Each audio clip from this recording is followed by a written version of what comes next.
तो पॉइंट 5 है हमारा unity of direction. Unity of direction का मतलब क्या होता है? One head one plan.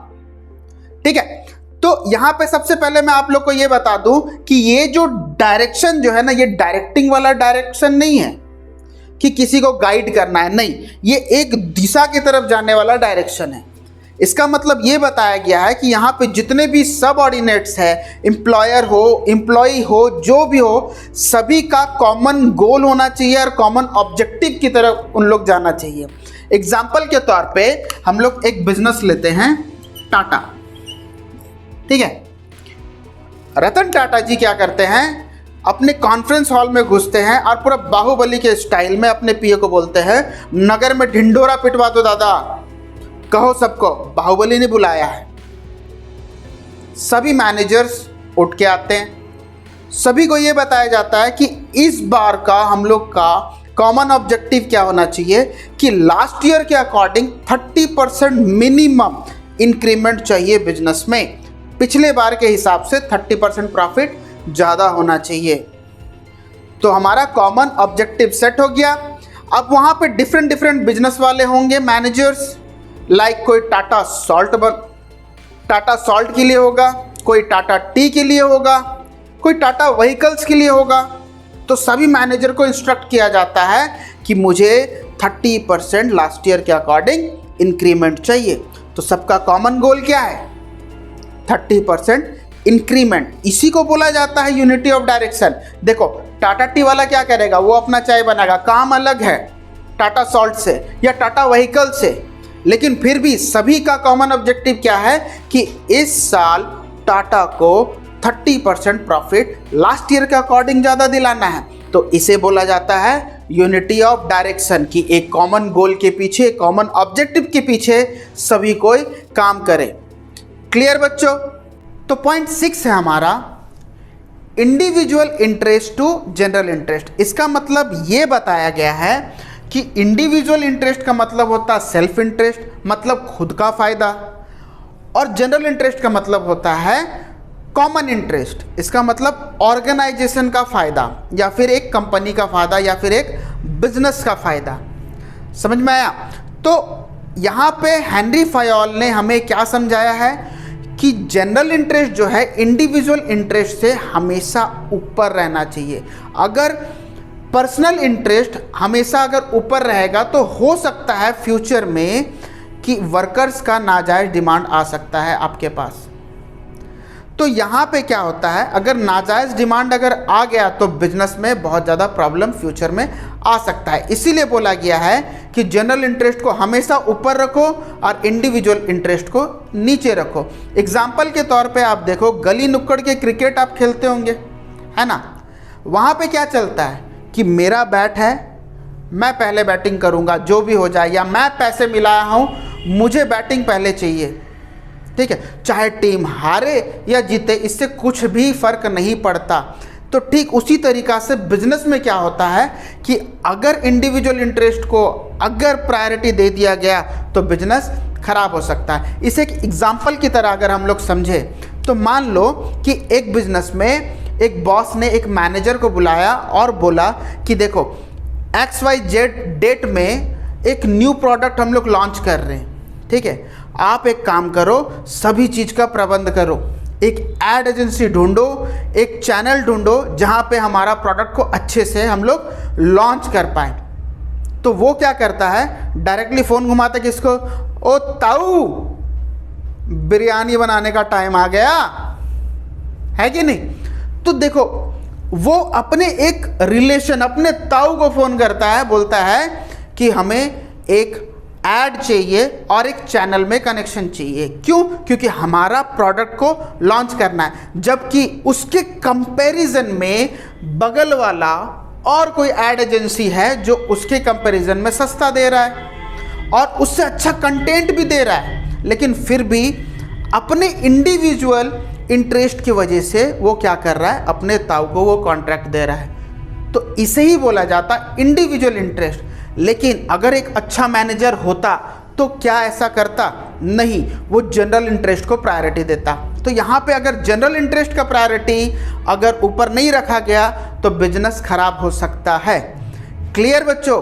तो हमेशा जनरल इंटरेस्ट को ऊपर रखा जाए इंडिविजुअल इंटरेस्ट के अकॉर्डिंग। तो पॉइंट 7 है हमारा फेयर रेमुनरेशन। रेमुनरेशन का मतलब क्या होता है? सैलरी, वेजेस, ये सबको हम लोग रेमुनरेशन बोलते हैं। अभी यहाँ पे आपसे एक सिंपल सा क्वेश्चन है, आप लोग या कोई भी काम क्यों करेगा? ऑब्वियसली सैलरी, इनकम के लिए। तो वर्कर्स भी यहाँ पे फेयर रेमुनरेशन के लिए काम करते हैं। तो एक बिजनेस में अगर फेयर रेमुनरेशन ना हो, मतलब एक अच्छा सैलरी ना हो, जिससे एक वर्कर का एक स्टैंडर्ड ऑफ लिविंग या फिर उसका जीने का जो तरीका वो सेटिस्फाई ना हो जाए, तो क्या वो उस बिजनेस में काम करेगा? तो ठीक इसी तरीक़ा से हेनरी फयाल ने बताया है कि अगर फेयर रेमुनरेशन ना हो तो कोई भी बिजनेस ढंग से नहीं चलेगा। एग्जाम्पल के तौर पे अगर हम लोग लेते हैं एक एफिशिएंट वर्कर और एक इनएफिशिएंट वर्कर का, एक प्रोड्यूस करता है 50 यूनिट्स पर डे और दूसरा प्रोड्यूस करता है 150 यूनिट्स पर डे। अगर दोनों को समान सैलरी मिलेगा, पूरा इक्वल, तो क्या वो 150 वाला ज़्यादा करेगा? क्या नहीं करेगा ना, वो 50 के अकॉर्डिंग ही करेगा। जब पता है उसे कि 50 बनाने से भी मुझे उतना ही सैलरी मिलता है, 150 बनाने से भी उतना ही सैलरी मिलता है। तो सिंपल सा चीज़ है यहाँ पे कि वो यहाँ पे काम ज़्यादा नहीं करेगा, जो कि बिजनेस के लिए बहुत ही ख़राब है। अगर प्रोडक्टिविटी ज़्यादा ना हो तो बिजनेस का आउटकम बहुत ही ख़राब निकल सकता है। तो इसीलिए हेनरी फयाल ने ये बताया है कि रेमुनरेशन जो है वो फेयर होना चाहिए। जो वर्कर एफिशिएंट है उसे ज़्यादा पे करो, जो वर्कर इनएफिशिएंट है उसे कम पे करो। ठीक है। एक टाइम क्या आता है कि मैनेजर्स अपने एम्प्लॉयज़ को बुलाते हैं और बोलते हैं कि हमें इस बार एक बड़ा सा कॉन्ट्रैक्ट मिला है, अगर ये कॉन्ट्रैक्ट पूरा हो जाए टाइम पे तो हमारा लास्ट टाइम के अकॉर्डिंग 40% प्रॉफिट ज़्यादा होगा। लेकिन एक और चीज़ इसमें ऐड ऑन है कि आप लोग को भी इस काम को कंप्लीट करने के लिए at least 30 to 40% effort last time के हिसाब से ज़्यादा देना होगा। तो सिंपल सा बात है, वर्कर क्या करेंगे? वर्कर यही बोलेंगे ठीक है, पिछले टाइम के हिसाब से हम लोग अभी ज़्यादा काम कर लेंगे, लेकिन हमारा सैलरी क्या वही रहेगा? नहीं, ऑब्वियसली नहीं। आप लोग का भी 30 to 40% सैलरी इंक्रीमेंट किया जाएगा। तो इससे क्या होता है कि वो मोटिवेटेड रहते हैं कि हाँ हमें सैलरी लास्ट टाइम के अकॉर्डिंग ज़्यादा मिलेगा, तो उन लोगों को काम करने में भी कोई झिझक नहीं होगी। इसीलिए फयाल ने सजेस्ट किया है कि फेयर रेम्यूनरेशन होना बहुत ही ज़्यादा इम्पॉर्टेंट है। क्लियर हुआ बच्चों? हम लोग स्टार्ट करते हैं point 8, centralisation and decentralisation. Centralisation का मतलब क्या होता है कि पावर इन फ्यू हैंड्स। इसका मतलब ये है कि डिसीजन मेकर जो होते हैं वो फ्यू लोग होते हैं, मतलब पावर और अथॉरिटी कुछ ही हाथ में दिया जाता है, ज़्यादा लोग नहीं होते। बाकी किसी को भी डिसीजन लेने का यहाँ पे हक नहीं है। जो कुछ लोग सिलेक्टेड लोग हैं उन्हीं के हाथ में ये पावर होता है।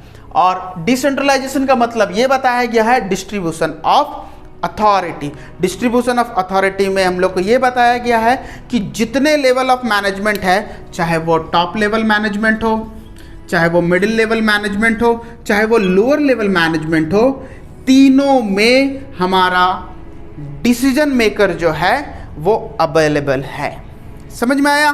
तो यहाँ पे अभी हम लोग को ये देखना है कि सेंट्रलाइजेशन एंड डिसेंट्रलाइजेशन को हम लोग एक अगर एग्जाम्पल की तरह अगर समझे तो डिसेंट्रलाइजेशन हमारा इंडियन गवर्नमेंट हो सकता है एंड सेंट्रलाइजेशन जो है हमारा पाकिस्तान का हो सकता है। अभी यहाँ पे डिसेंट्रलाइजेशन के बारे में समझेंगे तो हमें ये पता चलेगा यहाँ पे डिसीजन मेकर बहुत लोग हैं, डिसीजन डिस्ट्रीब्यूट किया गया है सेंट्रल गवर्नमेंट में, स्टेट गवर्नमेंट में, गांव के पंचायत में, अथॉरिटीज़ है, ये सारा का सारा चीज़ यहाँ पे डिस्ट्रीब्यूटेड है। लेकिन सेंट्रलाइजेशन के अकॉर्डिंग अगर हम लोग देखें तो पाकिस्तान में क्या होता है?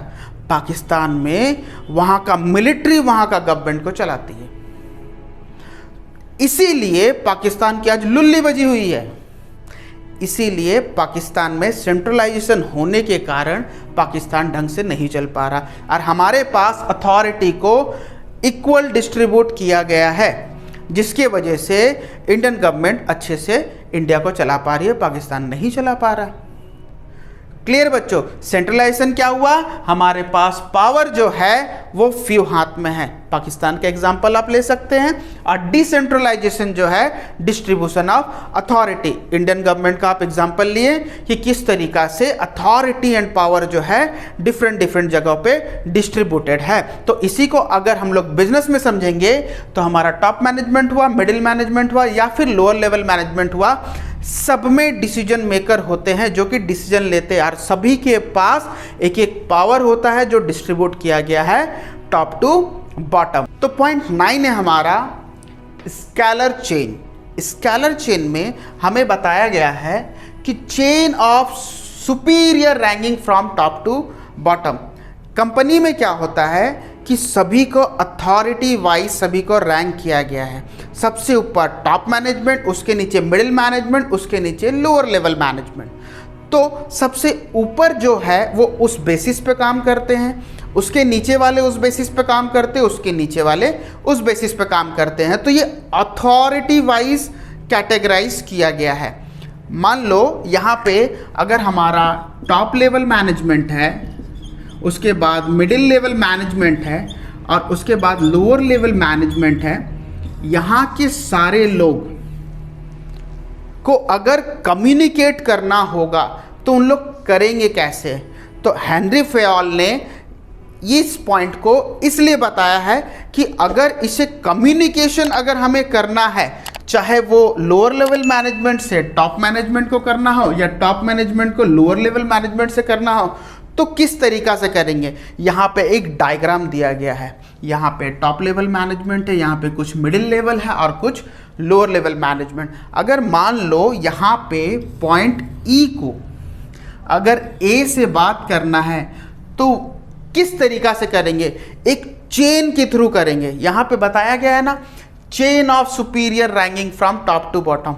तो सबसे पहले वो क्या करेंगे? ई से डी में जाएंगे, डी से बात करेंगे, डी सी से बात करेगा, सी क्या करेगा? बी से बात करेगा और अपने प्रॉब्लम्स को फिर ए तक वो पहुंचाएगा। इस तरीका से चेन बनता है, इसीलिए बोला गया है स्केलर चेन। समझ में आया? लेकिन अगर यहाँ पे अगर कुछ इमरजेंसी अगर आ गया तब क्या करेंगे? यहाँ से यहाँ जाना, यहाँ से यहाँ जाना, यहाँ से यहाँ जाना, फिर यहाँ से यहाँ जाना, ये बहुत लॉन्ग प्रोसेस हो सकता है। लेकिन यहाँ पे एक सिंपल सा गैंगप्लैंक का भी एक पॉइंट दिया गया है। क्या? गैंगप्लैंक। गैंगप्लैंक में हमें ये बताया गया है कि अगर सेम लेवल के वर्कर्स हो और हमें सपोज यहाँ पे डी को ई से अगर बात करना है तो वो कैसे करेंगे? कम्युनिकेट करेंगे कैसे? वो होता है गैंगप्लैंक के थ्रू। लेकिन गैंगप्लैंक में हमें ये बताया गया है कि सेम लेवल के होंगे तभी हो सकता है। डी एच से डायरेक्टली बात नहीं कर सकता या कम्युनिकेट नहीं कर सकता। तो यहाँ से डी अगर C B A ji H I तक जाएगा तो ये तो बहुत ज़्यादा टाइम लग जाएगा। इसीलिए गैंगप्लैंक के थ्रू क्या करता है? वो डी डायरेक्टली ई से कम्युनिकेट करता है, अपना प्रॉब्लम्स बोलता है और उसे सॉल्व करता है। ठीक है, लेकिन ये तभी पॉसिबल है जब सेम लेवल के होंगे। तो यहाँ पे हेनरी फयाल ने इसलिए चेन बनाया है ताकि अगर टॉप मैनेजमेंट को लोअर लेवल मैनेजमेंट में पूरा ग्राउंड लेवल पे भी अगर बात करना है तो एक चेन की तरह बंधा हुआ है। वो अपने नीचे वाले को अपना ट्रांसफ़र करेगा बातें, उसके नीचे वाले को करेंगे, उसके नीचे वाले डायरेक्टली ग्राउंड में आके करेंगे। तो इस तरीका से हमारा स्केलर चेन बना हुआ है। समझ में आया दोस्तों?